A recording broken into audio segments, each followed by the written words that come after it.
Freelancing, আমরা ফ্রিল্যান্সিংয়ের সাথে সবাই অনেক বেশি পরিচিত। আমরা জানি বা না জানি, ফ্রিল্যান্সিং শব্দটা আমরা সকলেই শুনেছি। হয়তো অনেকে মনে করি যে ফ্রিল্যান্সিং হয়তো কোনো একটা কোর্স বা কোনো একটা সাবজেক্ট। ফ্রিল্যান্সিং মূলত কি? ফ্রিল্যান্সিং মূলত একটি দক্ষতা বা স্কিল, যেটা আপনার কোনো একটা স্কিল থেকে আপনি অনলাইনে বা ইন্টারনেটের মাধ্যমে বিভিন্ন মার্কেট প্লেস অথবা লোকাল কোনো প্ল্যাটফর্মে ক্লায়েন্টের সাথে সার্ভিস প্রদানের মাধ্যমে অর্থ উপার্জন করতে পারবেন। এখন প্রশ্ন হচ্ছে, ফ্রিল্যান্সিংটা আসলে কেন প্রয়োজন? একটা জিনিস আমরা হয়তো দেখেছি যে আপনি হয়তো জব করছেন কোনো না কোনো জায়গায়। জবের ক্ষেত্রে যেটা দেখা যায় যে আমরা একটা নির্দিষ্ট জায়গায় বসে কাজ করতে হয়, নির্দিষ্ট একটা সময় দিতে হয়, নির্দিষ্ট একটা বসের আন্ডারে আমাদেরকে কাজগুলো করতে হয়। ফ্রিল্যান্সিংটা কি আসলেই তাই? না।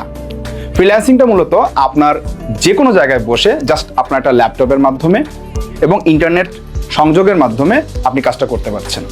আপনার নির্দিষ্ট কোনো বস নেই যেখানে আপনিই আপনার বস। আপনার নির্দিষ্ট কোনো সময়ের প্রয়োজন নেই যে আমাকে ধরা বাঁধা কোনো সময়ের মধ্যে বসেই এই কাজটা করতে হবে। এজন্যই এটাকে মুক্ত পেশা বলা হয়, যার নাম হচ্ছে ফ্রিল্যান্সিং।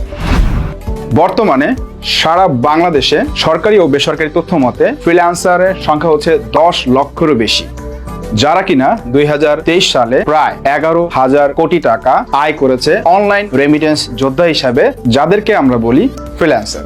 ফ্রিল্যান্সিং করার জন্য অবশ্যই আমাদের কোনো না কোনো দক্ষতাকে কাজে লাগিয়েই করতে হবে।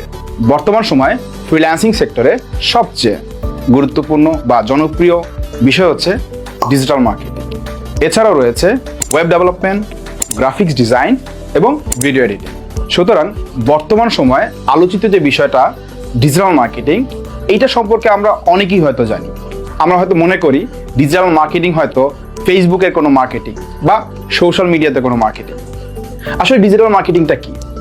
এক কথা যদি বলা যায় যে আমার কোনো পণ্য বা সেবা অনলাইনে বা ইন্টারনেটের মাধ্যমে বিক্রয় করা। হতে পারে সেটা সোশ্যাল মিডিয়ার মাধ্যমে, হতে পারে ইলেকট্রনিক মিডিয়ার মাধ্যমে, যেমনটা আমরা দেখি টিভিতে বিজ্ঞাপন, রেডিওতে বিজ্ঞাপন, ঠিক তেমনটাই। অর্থাৎ ডিজিটাল মার্কেটিং সেক্টরটা শুধুমাত্র সোশ্যাল মিডিয়া মার্কেটিং এর মধ্যেই সীমাবদ্ধ নয়। ডিজিটাল মার্কেটিংকে আমরা দেখতে পাই সব জায়গায়। আমরা ডিজিটাল কোনো ডিভাইসের মাধ্যমে যখন মার্কেটিং করা হচ্ছে, সেটাকে আমরা মূলত বলে থাকি ডিজিটাল মার্কেটিং। ডিজিটাল মার্কেটিং পুরো একটা নিজেই একটা ইন্ডাস্ট্রি। সো এই ইন্ডাস্ট্রির মধ্যে সার্চ ইঞ্জিন মার্কেটিং রয়েছে, সার্চ ইঞ্জিন অপটিমাইজেশন রয়েছে এবং আরও অনেক বিষয় রয়েছে। সো আমরা চাইলেই ডিজিটাল মার্কেটিং এর মধ্যে এসে যেই সকল বিষয়গুলো আছে সেই বিষয়গুলোতে দক্ষতা অর্জন করে সেই দক্ষতাটাকে কাজে লাগিয়ে ফ্রিল্যান্সিং করতে পারি। Future IT and language training ইনস্টিটিউটে ডিজিটাল মার্কেটিং সেক্টরে আপনাকে দক্ষ করে তোলার জন্য আমি মোহাম্মদ মাসুদ রানা আপনাদের মেন্টর হিসাবে পাশে রয়েছি।